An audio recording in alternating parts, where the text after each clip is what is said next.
ذرا تصور کیجئے، آسمان پر کالے بادل چھا چکے ہیں، زمین کانپ رہی ہے، بارش صرف برس نہیں رہی بلکہ یوں لگ رہا ہے جیسے آسمان کے تمام دروازے ایک ساتھ کھول دیے گئے ہوں۔ زمین بھی خاموش نہیں، اس کے سینے سے پانی کے چشمے پھوٹ رہے ہیں، ہر طرف صرف پانی ہی پانی ہے، لوگ چیخ رہے ہیں، پہاڑوں کی طرف بھاگ رہے ہیں، مائیں اپنے بچوں کو سینے سے لگائے رو رہی ہیں، اور اسی بھیڑ میں ایک بوڑھا نبی جس نے 950 سال تک اپنی قوم کو اللہ کی طرف بلایا، آج اپنی زندگی کی سب سے دردناک گھڑی کا سامنا کر رہا ہے۔ جی ہاں، وہ ہیں حضرت نوح علیہ السلام۔ وہ اپنے بیٹے کو پکار رہے ہیں، اے میرے بیٹے، ہمارے ساتھ کشتی میں سوار ہو جاؤ، کافروں کے ساتھ نہ رہو۔ لیکن جواب ایسا ملا جس نے قیامت تک انسانوں کے لیے ایک سبق چھوڑ دیا۔ میں کسی پہاڑ پر چڑھ جاؤں گا، وہ مجھے پانی سے بچا لے گا، یہ ان کے بیٹے نے کہا، اور چند لمحوں بعد ایک بلند موج آئی اور باپ اور بیٹے کے درمیان ہمیشہ کے لیے پردہ ڈال دیا۔ لیکن سوال یہ ہے کہ یہ طوفان آخر آیا کیوں؟ حضرت نوح علیہ السلام نے اپنی قوم کو کتنے سال دعوت دی؟ کشتی میں کون سوار ہوا؟ اور کیا واقعی پوری دنیا پانی میں ڈوب گئی تھی؟ آج ہم قرآن مجید کی روشنی میں ان تمام سوالوں کے جواب جانیں گے۔ حضرت آدم علیہ السلام کے بعد انسانوں کی تعداد بڑھنے لگی، کئی نسلیں گزر گئیں، اور ایک وقت ایسا آیا جب لوگ اللہ کی توحید کو بھولنے لگے۔ شروع میں کچھ نیک لوگ تھے جن کا لوگ بہت احترام کرتے تھے۔ جب وہ دنیا سے چلے گئے تو شیطان نے لوگوں کے دل میں ایک وسوسہ ڈالا۔ اس نے کہا کہ ان نیک لوگوں کی یاد میں ان کے مجسمے بنا لو تاکہ انہیں دیکھ کر عبادت کا شوق پیدا ہو۔ شروع میں کسی نے ان مجسموں کی عبادت نہیں کی، لیکن جب وہ نسل بھی ختم ہو گئی اور نئی نسل آئی تو شیطان نے انہیں یہی سمجھایا کہ تمہارے بزرگ انہی کی عبادت کرتے تھے، اور یوں پہلی مرتبہ زمین پر شرک کا آغاز ہوا۔ اسی قوم کی ہدایت کے لیے اللہ تبارک و تعالیٰ نے حضرت نوح علیہ السلام کو نبی بنا کر بھیجا۔ انہوں نے اپنی قوم سے کہا کہ اللہ کی عبادت کرو، اس کے سوا تمہارا کوئی معبود نہیں۔ سورہ اعراف آیت نمبر 59 ہے۔ حضرت نوح علیہ السلام نے صرف چند دن یا چند سال نہیں بلکہ 950 سال تک اپنی قوم کو سمجھایا۔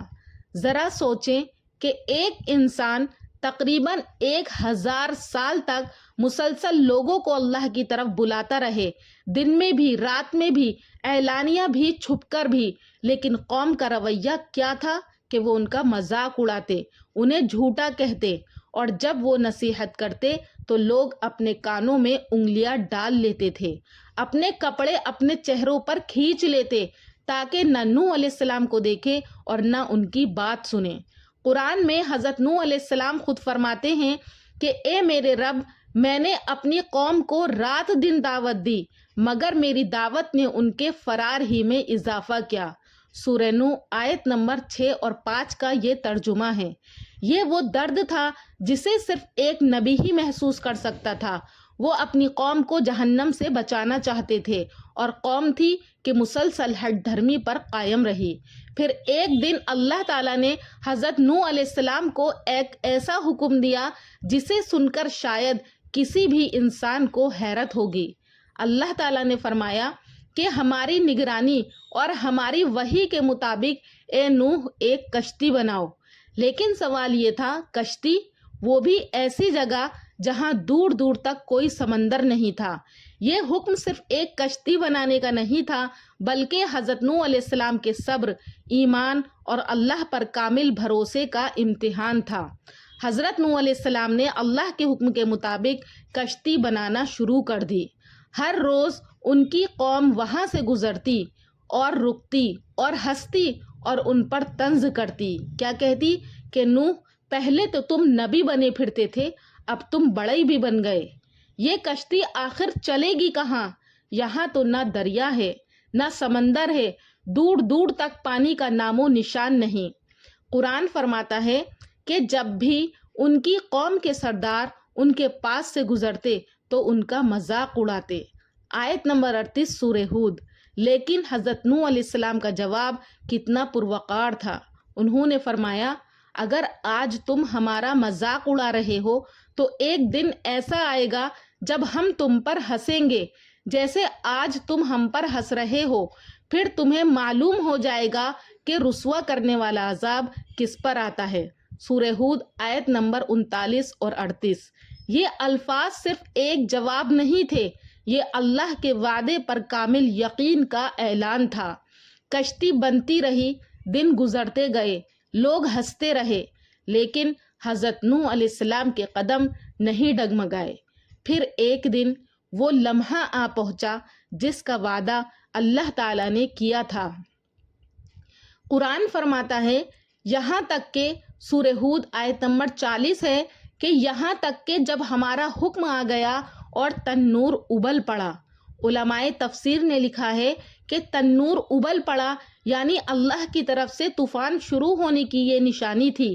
جیسے ہی یہ نشانی ظاہر ہوئی حضرت نوح علیہ السلام سمجھ گئے کہ اب اللہ کا وعدہ پورا ہونے والا ہے۔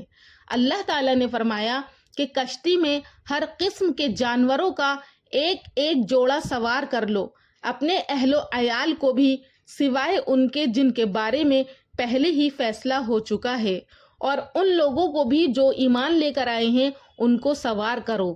سورہ ہود آیت نمبر 40۔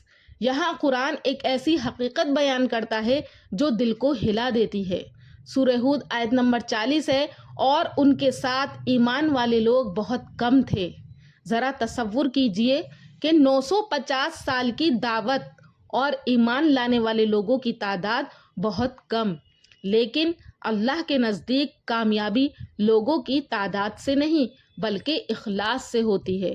پھر حضرت نوح علیہ السلام نے ایمان والوں سے فرمایا اللہ کا نام لے کر اس میں سوار ہو جاؤ، اسی کے نام سے اس کا چلنا ہے اور اسی کے نام سے اس کا ٹھہرنا ہے۔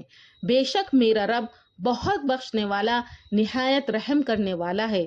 سورہ ہود آیت نمبر 41 کا یہ ترجمہ ہے۔ اور پھر آسمان کے دروازے کھول دیے گئے۔ قرآن فرماتا ہے کہ ہم نے آسمان کے دروازے موسلادھار پانی کے ساتھ کھول دیے اور زمین سے بھی چشمے جاری کر دیے۔ پھر دونوں پانی ایک ایسے کام کے لیے مل گئے جو پہلے سے مقدر ہو چکا تھا۔ یہ عام بارش نہیں تھی، پانی صرف اوپر سے نہیں آ رہا تھا بلکہ دونوں جگہ سے مل رہا تھا، یعنی زمین بھی اپنے اندر کا پانی باہر نکال رہی تھی۔ یوں لگتا تھا جیسے پوری کائنات ایک ہی حکم کی تعمیل کر رہی ہو، ہر طرف پانی ہی پانی تھا۔ پہاڑوں جیسی بلند لہریں اٹھنے لگیں اور انہی لہروں کے درمیان حضرت نوح علیہ السلام کی نظر ایک ایسے شخص پر پڑی جسے دیکھ کر ایک باپ کا دل تڑپ اٹھا، اور وہ کوئی اور نہیں بلکہ ان کا بیٹا تھا۔ حضرت نوح علیہ السلام نے پوری محبت، درد اور امید کے ساتھ اپنے بیٹے کو آواز دی کہ اے میرے بیٹے، ہمارے ساتھ سوار ہو جاؤ اور کافروں کے ساتھ تم نہ رہو۔ لیکن اس نے ایسا جواب دیا جو آج بھی ہر انسان کے لیے ایک سبق ہے، جو اللہ پر بھروسہ کرنے کے بجائے اپنی طاقت پر بھروسہ کرتا ہے۔ حضرت نوح علیہ السلام کے بیٹے نے کیا کہا کہ میں ابھی کسی اونچے پہاڑ پر پناہ لے لوں گا اور وہ پہاڑ مجھے پانی سے بچا لے گا۔ سورہ ہود آیت نمبر 43 کا یہ ترجمہ ہے۔ یہ صرف ایک جملہ نہیں تھا، یہ انسان کے اپنے زور بازو پر غرور کی علامت تھی۔ اس نے سمجھا کہ پہاڑ اسے بچا لے گا، لیکن وہ یہ بھول گیا کہ جب اللہ کا فیصلہ آ جائے تو دنیا کی کوئی طاقت، کوئی قلعہ، کوئی پہاڑ اور کوئی منصوبہ انسان کو نہیں بچا سکتا۔ حضرت نوح علیہ السلام نے آخری بار اپنے بیٹے کو آواز دی، آج اللہ کے عذاب سے کوئی بچانے والا نہیں سوائے اس کے جس پر اللہ رحم فرمائے۔ لیکن ابھی یہ الفاظ مکمل بھی نہیں ہوئے تھے کہ ایک بہت بڑی موج یعنی لہر آئی، اور قرآن کہتا ہے کہ پھر ایک موج دونوں کے درمیان حائل ہو گئی اور وہ ڈوبنے والوں میں شامل ہو گیا۔ سورہ ہود آیت نمبر 43۔ ذرا اس منظر کا تصور کیجئے کہ ایک باپ اپنی آنکھوں کے سامنے اپنے بیٹے کو ڈوبتا ہوا دیکھ رہا ہے، لیکن وہ کچھ نہیں کر سکتا کیونکہ اب فیصلہ زمین والوں کا نہیں، آسمان والے رب کا تھا۔ جب طوفان ختم ہونے لگا تو اللہ تعالیٰ نے زمین اور آسمان کو حکم دیا کہ اے زمین اپنا پانی نگل جا اور اے آسمان تو بھی رک جا۔ بس ایک ہی حکم، اور جو آسمان مسلسل برس رہا تھا وہ اللہ کے ایک حکم پر رک گیا، اور جو زمین مسلسل پانی اگل رہی تھی اس نے اپنا پانی سمیٹ لیا اور کشتی جا کر جودی پہاڑ پر ٹھہر گئی۔ سورہ ہود آیت نمبر 44۔ یہاں ایک اور اہم سوال پیدا ہوتا ہے، کیا واقعی پوری دنیا میں طوفان آیا تھا؟ قرآن مجید واضح طور پر بتاتا ہے کہ حضرت نوح علیہ السلام کی قوم پر ایسا عذاب آیا جس نے انکار کرنے والوں کو ختم کر دیا۔ قرآن یہ بھی بتاتا ہے کہ زمین اور آسمان سے پانی آیا اور حضرت نوح علیہ السلام اور ایمان والوں کو بچا لیا۔ البتہ یہ کہ اس طوفان نے پوری زمین کے ہر حصے کو ڈبو دیا تھا یا صرف حضرت نوح علیہ السلام کی قوم کے علاقے کو، اس بارے میں مختلف اہل علم کے درمیان رائے ہیں۔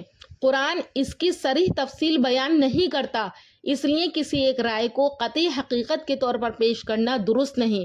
ہمارا یقین وہی ہے جو قرآن اور صحیح احادیث سے ثابت ہو۔ یہی ایک مومن کا طریقہ ہے۔ جہاں اللہ اور اس کے رسول صلی اللہ علیہ وسلم خاموش ہوں وہاں ہم بھی خاموش رہیں اور بغیر دلیل کے کوئی بات اللہ کی طرف منسوب نہ کریں۔ حضرت نوح علیہ السلام کی کہانی صرف ایک طوفان کی کہانی نہیں، یہ صبر کی کہانی ہے۔ 950 سال تک دعوت دینے کی کہانی ہے، لوگوں کے مذاق برداشت کرنے کی کہانی ہے، اللہ کے وعدے پر کامل یقین کی کہانی ہے، اور یہ سبق بھی ہے کہ ہدایت صرف رشتہ داری سے نہیں ملتی بلکہ ایمان سے ملتی ہے۔ حضرت نوح علیہ السلام اللہ کے جلیل القدر نبی تھے، پھر بھی ان کا بیٹا ایمان نہ لایا۔ یہ اس بات کا ثبوت ہے کہ قیامت کے دن انسان کا نسب نہیں، اس کا ایمان اور عمل کام آئے گا۔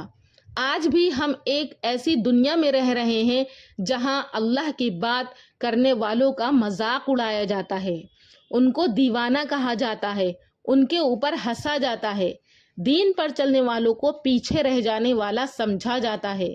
لیکن حضرت نوح علیہ السلام ہمیں سکھاتے ہیں کہ اگر پوری دنیا بھی مخالفت کرے تب بھی اللہ کے راستے کو نہیں چھوڑنا چاہیے۔ کیونکہ آخر کار کامیابی ہمیشہ انہی لوگوں کی ہوتی ہے جو اللہ پر بھروسہ کرتے ہیں۔ اور اب ایک ایسا واقعہ جسے سن کر آپ حیران رہ جائیں گے، ہم جانیں گے آگے ایپیسوڈ 4 میں حضرت ابراہیم علیہ السلام کو آگ میں کیوں ڈالا گیا۔ وہ آگ جو ہر چیز کو جلا دیتی ہے اللہ کے ایک حکم سے ٹھنڈی اور سلامتی والی کیسے بن گئی؟ کیا یہ صرف ایک معجزہ تھا یا اس میں ہمارے لیے بھی کوئی عظیم سبق چھپا ہے؟ یہ سب جانیں گے قرآن کی سچی کہانیاں ایپیسوڈ 4 میں انشاءاللہ۔ دوستو، امید کرتی ہوں کہ آپ کو ہماری یہ سیریز پسند آئی ہوگی۔ اگر آپ نبیوں کی سٹوری سننے میں دلچسپی رکھتے ہیں تو ہمارے چینل نوری اسلامک ٹیوبر کو ضرور سبسکرائب کریں، کامنٹ سیکشن میں اپنی رائے کا اظہار کریں، اور اس سے پہلے بھی میں حضرت نوح علیہ السلام کی ویڈیو اپلوڈ کر چکی ہوں، آپ میرے چینل پر جا کر ان ویڈیو کو سنیں، اس میں مکمل تفصیل بیان کی گئی ہے۔ اللہ حافظ۔